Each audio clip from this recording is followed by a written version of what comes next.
A princípio, alguns incrédulos. A princípio, alguns duvidosos. A princípio, alguns desesperados. A princípio, alguns que diziam: será que realmente eu sou capaz de realizar tal coisa?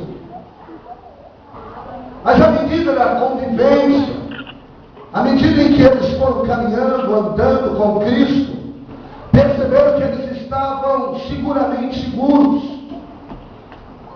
Quando eles passam a experiência de estarem sobre o mar, no mar da Galileia, atravessando para a cidade de Gadara, e veio uma tempestade muito forte, combatendo contra o barco, ao ponto de lançar o barco ao pique, e então percebe que entre eles não havia socorro, e então analisaram que Cristo dormia na polpa do barco, e toca sobre Cristo, e vê Cristo se levantando, e levantando a sua mão e a sua voz ordenando, e tudo se parando e fazendo paz e bonança. Eles entenderam que qualquer tempestade Deus podia dominar.